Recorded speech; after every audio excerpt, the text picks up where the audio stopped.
ये बताएं, पाकिस्तान की इकोनॉमी कितनी ठीक है, वो कैसी है?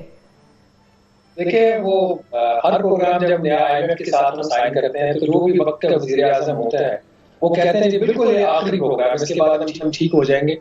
और हमारा जो बिल्कुल आखिरी प्रोग्राम था उस वक्त के साबिक वजीर आजम और आज के वजीर आजम शहबाज शरीफ साहब ने साइन किया था, जुलाई 2023 में इम्प्लीमेंट हुआ था और कहते ये बिल्कुल आखिरी प्रोग्राम है। और अब फिर इस वक्त हमारे जो वजीर खजाना है वो वाशिंगटन में है, आईएमएफ की मैनेजिंग डायरेक्टर से उनकी 2 दिन पहले मुलाकात हो चुकी है और एक और प्रोग्राम की दरखास्त कर दी है। तो ये जो आपको सारी कहानी जो है ना बिल्कुल आखिरी प्रोग्राम वाली, उससे आपको पाकिस्तान की इकोनॉमी की सूरत हाल जो है वो समझ आ जाती है।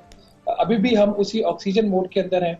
हम ये समझते हैं कि आईएमएफ के प्रोग्राम में चले जाए, आईएमएफ का प्रोग्राम हमें मिल जाए तो पाकिस्तान के जो माशी हालात हैं वो बेहतर हो जाते हैं। ऐसा बिल्कुल नहीं है। आईएमएफ के प्रोग्राम में जाने का मकसद ही यही होता है कि आप दिवालिया होने के करीब हैं और आप उस दिवालियापन से बचने के लिए कर्जा लेने जा रहे हैं। और जब प्रोग्राम स्टार्ट हो जाता है तो वो तमाम चीजें जो आपको उस डिफॉल्ट की तरफ लेके जा रही होती हैं वो वक्ती तौर पर वो चीजें या तो रुकना शुरू हो जाती हैं, वो खत्म नहीं होते, वो मसले अपनी जगह पे खड़े रहते हैं। तो जैसे ही आईएमएफ का प्रोग्राम खत्म होता है, वो 3 साल का हो, वो 9 माह का हो, हम फिर उसी जगह पे जहां से हमने सफर शुरू किया था जाके खड़े हो जाते हैं। और यही वजह है कि आज आप देख लें, बावजूद इसके कि पाकिस्तान आईएमएफ के प्रोग्राम में है, 8 अरब डॉलर से ज्यादा के हमारे गैर मुल्की ज़र मुबादला के ज़खायर नहीं है, बावजूद इसके कि हम आईएमएफ के प्रोग्राम में है, जो बजट का खसारा पहले 6 माह में था वो 50% से भी ज्यादा था, बावजूद इसके कि हम आईएमएफ के प्रोग्राम में है और पाकिस्तान की तारीख का हाईएस्ट हमने इंटरेस्ट रेट रखा हुआ 22%, उसके बावजूद जो इन्फ्लेशन है वो रैकेट है। बिल्कुल सही है। अच्छा, अब बहुत सारी चीज़ें ऐसी हैं कि जो आवाम से डायरेक्टली कनेक्टेड हैं और जाहिर है मुल्क को कुछ ऐसे फैसले करने हैं कि जो मुल्क को चलाते रहें और वो उसमें कोई हिंड्रेंस ना आए, लेकिन वो फिर फैसले आवाम के लिए फ़ायदेमंद नहीं होते। उसमें एक वो होते हैं ना, वो ऐसी कड़वी गोली जिसको हम कहते हैं कि पेट्रोल की कीमतें भी बढ़ानी हैं या ये सारे मसाइल, एनर्जी प्राइसेस बढ़ानी हैं और बाहर की दुनिया से हमें पेट्रोल बड़ा महंगा है, उसकी कीमत जो आलमी मंडी है वो तो महंगा है, तो फिर हम कैसे सस्ता करें, ये सारी बातें हैं। अब इनको देखते हुए हम क्या कह सकते हैं कि सऊदी अरब का वफ्द अभी यहाँ पर आया और उनके साथ बड़ा एक अच्छे खुशगवार मामलात हुए, उनसे हमारी क्या एक्सपेक्टेशंस हैं और उनके साथ हम, क्योंकि कुछ लोग ये भी अब बात कर रहे हैं कि बहुत सारे प्लेजेस थे जो कि पाकिस्तान में आए नहीं सऊदी अरब की तरफ से। और अगर हम चाइना की बात करें तो वो जो सीपेक वाला मामला था, ये सारे प्रोजेक्ट्स और कंट्रीज हमारे लिए इंपॉर्टेंट तो बड़ी हैं, लेकिन हमारे अपने कुछ मसाइल हैं। We have to first put our house in order ताकि वो सारे मसाइल हमारे हल हों और ये पैसे हमारे पास पाकिस्तान में इन्वेस्ट हों। 62 अरब डॉलर का सीपेक का प्रोग्राम था, वो 62 अरब डॉलर इतने सालों में पूरे के पूरे तो पाकिस्तान में इन्वेस्ट नहीं हुए। उसमें मुख्तलिफ मामलात हैं। बहुत सारे जो इकोनॉमिस्ट्स हैं वो ये कहते हैं कि भाई हमारा अपना रेड टेपिज्म ही इतना ज़्यादा है कि वो ही दिल बर्दाश्ता होकर उन्होंने इन्वेस्टमेंट छोड़ दी, अपने प्रोजेक्ट्स जो प्लान किए थे, अनाउंस किए थे, वो ही उन्होंने जो है वो हॉल्ट कर दिए। अच्छा, इसमें 2-3 चीजें हैं आपके सवाल में। नंबर 1, देखिए ये जो एक आर्गुमेंट था ना कि जितनी आलमी मंडी में तेल की कीमतें बढ़ती हैं उतनी ही हम अपने अवाम के लिए बढ़ाते हैं, हमारे पास कोई चारा नहीं होता। ये अब आर्गुमेंट गलत है। अभी जो आपकी कीमत की बढ़ी है 15 तारीख को, जो मैं इनकी अपनी जो समरीज हैं हुकूमत की, उसके अंदर ये लिखा हुआ है कि जो फर्क पड़ा था आलमी मंडी में तेल की कीमतों की में बढ़ने की वजह से, वो 1 रुपया और 73 पैसे का फर्क पड़ा था और हुकूमत ने कीमत बढ़ाई है कुछ 4 रुपए 53 पैसे, अगर मेरे नंबर्स गलत नहीं है, रफली को 5 रुपए लीटर हुकूमत ने पेट्रोल की कीमत बढ़ाई है। जबकि आलमी मंडी में तो 1.25 जो कीमत बढ़ी है, तो ये फिर इंक्रीज कहां से आ गया? अगर आप इनके नंबर्स जाके देखें, उसके अंदर इन्होंने एक एक्सचेंज रेट की एडजस्टमेंट डाली हुई है कि रुपए की कदर में कमी की वजह से उसका इम्पैक्ट आया है। अब आप डाटा उठा के देख लें पिछले 6 माह का, आपको रुपए की कदर जो है वो कमी होती नजर ही नहीं आ रही। तो ये कौन सी कमी हुई है रुपए की कदर में जिसका हमें नहीं पता चला?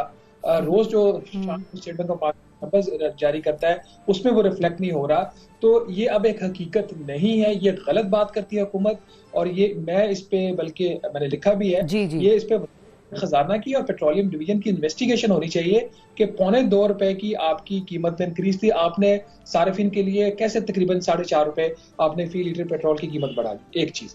दूसरा, जहां तक सऊदी अरब और चाइना की बात, जब 2018 में पाकिस्तान आईएमएफ के प्रोग्राम में गया था, इमरान खान साहब की गवर्नमेंट थी, तो उस वक्त जो आईएमएफ की तरफ से पहली कंडीशन ये आई थी कि अभी आपके मुज़ाकरात स्टार्ट हुए थे, प्रोग्राम साइन नहीं हुआ था, कि जो चीन और पाकिस्तान के इकोनॉमिक रिलेशंस हैं अंडर द सीपेक, उसकी तमाम तफसीलात जो हैं वो हमें दी जाए। तो उस वक्त की जो गवर्नमेंट ने गालिबन दिसंबर 2018 में सीपेक की तमाम जो डिटेल्स थी वो आईएमएफ के हवाले कर दी थी। मैंने उस वक्त खबर भी की थी। फिर हुआ ये कि under the IMF program IMF ने कुछ इम्प्लिसिटली ऐसी शराइत लगाई कि सीपेक के ऊपर जो प्रोग्रेस थी वो ना हो पाई, उसको स्लो डाउन डेलिबरेटली कर दिया गया। अभी भी अगर आप देखें इनका जो लास्ट विजिट हुआ है आईएमएफ का जो स्टाफ लेवल था, उसके अंदर फिर उन्होंने पूछा कि सीपेक को आप कितने पैसे दे रहे हो। तो आईएमएफ जो वो एक वॉशिंगटन की जो फॉरेन पॉलिसी है उसके पर्सपेक्टिव से भी पाकिस्तान को डील करता है, उसमें उसके अलावा हमारे जो अपने ब्यूरोक्रेसी के मसाइल हैं, हमारी अपनी नालायकियां हैं, बैड गवर्नेंस के जो इश्यूज हैं, हमारे फिजिकल प्रॉब्लम्स हैं, एक्सटर्नल प्रॉब्लम्स हैं। हम चीन को कोई 500 अरब रुपए की हमने उनसे बिजली खरीदी, उसके पैसे नहीं दे रहे। वो सारी चीजें अपनी जगह पे वो भी हर्ट करती हैं और इंटरनेशनल फैक्टर भी। सऊदी अरब से क्या पाकिस्तान एक्सपेक्ट करता है? देखिए ओवरऑल तो आपने देखा कि बड़ा पॉजिटिव एक सेंटिमेंट गया है सऊदी डेलीगेशन की तरफ से। एक तारीफ कर दी गई जिसको पूरी कौम और वफाकी काबीना सेलिब्रेट कर लिया कि उन्होंने कोई बहुत बड़ी बात कह दी हमारे बारे में कि हमने बड़ी तैयारी कर ली थी। विजिट अच्छा था, इसमें कोई शक वाली बात नहीं है। क्या वो विजिट इमीडिएटली नंबर्स में ट्रांसलेट होगा, इसके बारे में हतमी तौर पर नहीं कहा जा सकता। इस विजिट के बाद 2-3 और दौरे होने, एक इस महीने के आखिर में होना है, एक नेक्स्ट मंथ भी कुछ एक्सपेक्टेड है। तो उस कॉन्टेक्स्ट में फर्दर कोई डेवलपमेंट्स होती है। लेकिन मैंने वो जो सारी चीजें इनकी देखी हैं, फ्रैंकली हम विश लिस्ट जो हमारी होती है ना वो हमेशा की तरह लंबी ही होती है। अब जब 2019 में मोहम्मद बिन सलमान पाकिस्तान आए थे क्राउन प्रिंस, तो उस वक्त 21 अरब डॉलर की सरमायाकारी की उन्होंने अनाउंसमेंट की थी, जिसमें तकरीबन 10 अरब डॉलर की ऑयल रिफाइनरी भी थी। वो ऑयल रिफाइनरी आगे नहीं चल रही, सऊदीज उसमें इंटरेस्टेड नहीं है। अभी फिर हमने उनको जो प्रोजेक्ट्स पिच किए हैं को 1.5 दर्जन से ज्यादा, उसमें फिर ऑयल रिफाइनरी 10 अरब की डाली हुई थी, वो इंटरेस्टेड नहीं है। वो हमारी विश लिस्ट है, they don't want to come in that project. वो किस में इंटरेस्टेड है वैसे? देखिए उनका अभी तो उन्होंने इनसे ब्रीफिंग्स ली हैं। मैंने जो चीजें देखी उसमें 5-6 जो प्रोजेक्ट्स जो हैं वो मुझे लग रहे हैं कि वो काफी उसमें सऊदीज आ सकते हैं, जिसमें दियामिर बादशाह जो है वो काफी एडवांस स्टेज के ऊपर है। रेकोडेक में टाइम लगेगा, रेकोडेक में भी उनकी इन्वेस्टमेंट एक्सपेक्टेड है बट उसमें टाइम लगेगा। रेकोडेक के साथ ही कुछ एडजस्टमेंट उसकी में कुछ और माइंस हैं, उसमें भी वो आ सकते हैं। फिर एक ग्वादर के साथ एक रेल कनेक्टिविटी का प्रोजेक्ट है, वो भी एक हो सकता है। ये 3-4 ऐसे प्रोजेक्ट्स हैं जिसमें अगर सऊदी अरेबिया चाहे तो 5-6 अरब डॉलर की पाकिस्तान में सरमायाकारी कर सकता है, but it will take some time. ये इस महीने नहीं होने वाला। अच्छा शहबाज, मैं इस चीज़ को बड़ा देख रही थी और मुझे ऐसा लगा, मैंने और भी इकोनॉमिस्ट से कुछ से बात की और मैं आपसे भी यही आइडिया फ्लोट करना चाहूंगी आपके साथ। आपको कैसा लगता है ये आप बताइएगा कि सऊदी अरब में बहुत कंस्ट्रक्शन हो रही है, बहुत प्रोजेक्ट्स डेवलप हो रहे हैं, नियोम सिटी उनका बन रहा है, उसके अलावा बड़ी जो है वहाँ पर डेवलपमेंट चल रही है। अभी उनके यहाँ पर जो वफ्द हैं उनके जो जिनका दौरा हुआ, क्या उनके साथ पाकिस्तान की कोई ऐसी डील हो सकती है कि पाकिस्तान में चूंकि इकोनॉमिक सूरत हाल कोई बहुत ज़्यादा अच्छी नहीं है, बहुत सारे लोग हमारे ऐसे हैं जो जॉब सीकर्स हैं, स्किल्ड और अनस्किल्ड दोनों किस्म के वर्कर्स पाकिस्तान में मौजूद हैं, क्या उनके साथ पाकिस्तान कोई ऐसा मुआहिदा कर सकता है जो रिसेंट हो और जिसमें हम पाकिस्तान से इन डेवलपमेंट्स की तरफ स्किल्ड और अनस्किल्ड वर्कर्स दोनों भेजें, आईटी ग्रेजुएट्स हों, हमारे इंजीनियर्स हों, ये सारे लोग हों? देखिए ये वाला जो इशू है कि जो एक वर्क फोर्स का जिसको हम एक्सपोर्ट करते हैं और फिर वही उसी की वजह से जो पाकिस्तान का सबसे बड़ा जरिया है गैर मुल्की सरमाया, बिल्कुल ये सरमाया मिलती है, वो हमारी ये रेमिटेंसेज हैं जो वर्कर्स हमारे भेजते हैं, हमारे बहन भाई जो मुल्क से बाहर काम करें, खासतौर पर जो सऊदी अरेबिया और गल्फ के अंदर। यही इशू रेज जरूर हुआ है। ये जो प्रोजेक्ट्स इनको पिच किए गए हैं उसके अंदर विजन 2030 के तहत कुछ वर्कर्स की एक्सपोर्ट को करने की बात जरूर हुई है, बट वो मुझे वो थोड़ा सा वीक लगा है। उसमें को मुझे लगा नहीं कि इनकी इतनी ज्यादा तैयारी, उनको ये उनको बताया गया सऊदीज को कि हमारे ये कुछ सेंटर्स हैं जहाँ से हम ट्रेनिंग देते हैं और भेजते हैं लोगों को, तो आप हमसे भी वर्क फोर्स लीजिए। दुनिया इवन चाहे वो इस्लामिक कंट्रीज हो, नॉन इस्लामिक कंट्रीज हो, अब वो मजहब की बुनियाद के ऊपर सरमायाकारी नहीं करती, उनके इकोनॉमिक होते हैं। अगर आप उनकी इक्वेशन में फिट बैठते हैं तो वो आपसे वर्क फोर्स ले लेंगे। मसला हमारे जो ट्रेनिंग सेंटर्स हैं और जिस किस्म की हमारी वर्क फोर्स यहाँ से जा रही है, वो बेचारा या मजदूर दिहाड़ीदार होता है या वो मिस्त्री होता है, या इस किस्म के वो जो ब्लू कॉलर जो काम है वो कर रहे होते हैं। जो व्हाइट कॉलर आपको काम मिलते हैं, जो हाई स्किल्ड जो वहाँ पे लेबर होती है या काम होता है, उसमें आपको इंडियंस बहुत ज्यादा वहाँ पे नजर आएंगे। चाहे आप गल्फ में चले जाएं या दूसरी कंट्रीज में चले, तो इंडियंस की जो पेनिट्रेशन है वो बहुत ज्यादा होगी। और जहाँ पे आपका अनस्किल्ड काम है, उसमें बांग्लादेश के जो वर्कर्स उन्होंने पाकिस्तान की मार्केट और इंडियंस की मार्केट खराब की हुई है। अगर पाकिस्तानी जो है वो 100 रुपए के ऊपर काम करता है तो बंगाली जो है वो शायद 50 रुपए भी काम करने को तैयार है, क्योंकि वहां पे उनकी अपनी जो डोमेस्टिक नीड्स है, बांग्लादेशी जो सिटीजन है उनकी उसकी बेस पे उनको शायद वो मजदूरी सूट करती है, उससे भी आपकी मार्केट पे काफी इफेक्ट आया है। किस हद तक पाकिस्तान इससे बेनिफिट ले सकता है या नहीं ले सकता है, ये इनकी तैयारी के ऊपर डिपेंड करता है, और इस एरिया के ऊपर मेरे ख्याल में इनको ज्यादा फोकस करना पड़ेगा। मुझे इतनी अच्छी तैयारी इस एरिया में इनकी लगी नहीं। क्योंकि बहुत सी ऐसी खबरें भी हम सुन रहे थे कि यूएई, अब खैर हम तो अभी स्पेसिफिकली सऊदीया की बात करें, लेकिन यूएई से भी मुख्तलिफ लोग हैं जो ऐसे हमें बता रहे थे कि वहाँ, और जाहिर है इन सब कंपनीज में कोटा होता है, इन गवर्नमेंट्स ने वहाँ पर कोटाज किए होते हैं कि भाई किस मुल्क से एक कंपनी ने कितने % लोगों को रखना है, उससे ज्यादा नहीं रख सकते। तो वो कोटाज जो है यूएई में पाकिस्तान के कम हो रहे हैं। ये भी कुछ खबरें थी जो मेरी नजर से गुजरी, तो मैंने सोचा कि आपसे मैं ये पूछूं कि सऊदी अरब के हवाले से पाकिस्तान को क्या ये करना चाहिए था। लेकिन ऑफकोर्स जिस पे आपने कहा कि तैयारी जो थी वो जरा कमजोर थी, लेकिन उम्मीद करते हैं कि पाकिस्तान के मुआशी हालात बेहतर हों।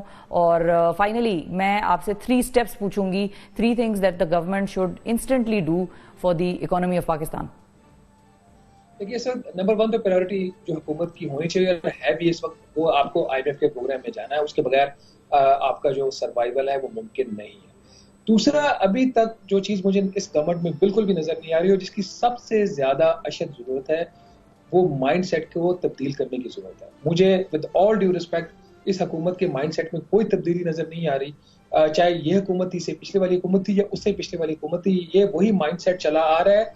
आप 2-3 इसकी एग्जाम्पल ले लीजिए। सिर्फ आपके पास टाइम कम होगा, मैं एक बड़ी एग्जाम्पल कोट कर देता हूँ।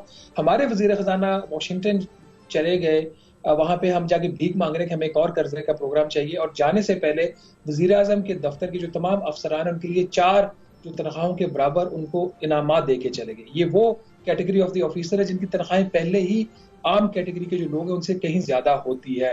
तो ये माइंडसेट है जो आपको रिफ्लेक्ट हो रहा है कि ऐसी क्या इनको जरूरत पड़ गई थी कि उनके 4 सैलरीज उनको रिवॉर्ड्स में दे दी गई। वो उसकी ओवरऑल अगर आप कहें कि उसकी जो कॉस्ट कितनी हुई, कॉस्ट इंपॉर्टेंट नहीं है, उसका इम्पैक्ट इंपॉर्टेंट। एक तरफ लोग जो है महंगाई मर रहे हैं, उनके लिए 2 वक्त की रोटी मुश्किल हो रही है, और हमारे मुल्क के वजीर खजाना, वजीर आजम पाकिस्तान के कहने के ऊपर 4 जो तनख्वाहें हैं वो रिवॉर्ड में दे देते हैं। तो जब तक इस तरह का जो माइंडसेट चेंज नहीं होगा, तो अगला जो बजट आने वाला, जो पॉइंट नंबर 2 है, फिर बजट में आपको उसी तरीके से लोगों के ऊपर इजाफी बोझ पड़ता हुआ दिखाई देगा। बजट से पहले इनको अपना माइंडसेट चेंज करना। और थर्डली, ये बहुत हो गया सैलरीड क्लास के ऊपर बोझ डालने वाली बात। ये रिटेलर्स को पकड़े, ये कंस्ट्रक्शन सेक्टर के पीछे जाएं, ये होलसेल के पीछे जाएं, स्टॉक मार्केट के पीछे जाएं, तो उधर जाके वहां से टैक्सेशन जो अपनी इंप्रूव करें। अदरवाइज ये सिलसिला इसी तरह, और सिर्फ एग्जिस्टिंग क्लास के ऊपर ही आप बर्डन बढ़ा के आप उनके जो मसाइल हैं वो ठीक नहीं कर सकते। अखराजात के ऊपर कंट्रोल करने की बड़ी सख्त जरूरत है। और जो नेशनल फाइनेंस कमीशन अवार्ड है, मेरा ख्याल है मुश्किल फैसला है। IMF ने भी कहा कि उसको देखिए, हुकूमत को उसको जो अवार्ड है उसको रिविजिट करने की स्टेज के ऊपर काफी ज्यादा जरूरत है। बिल्कुल ठीक है जी, बहुत शुक्रिया अदा करेंगे। शहबाज राना हमारे साथ मौजूद थे। नाज़रीन।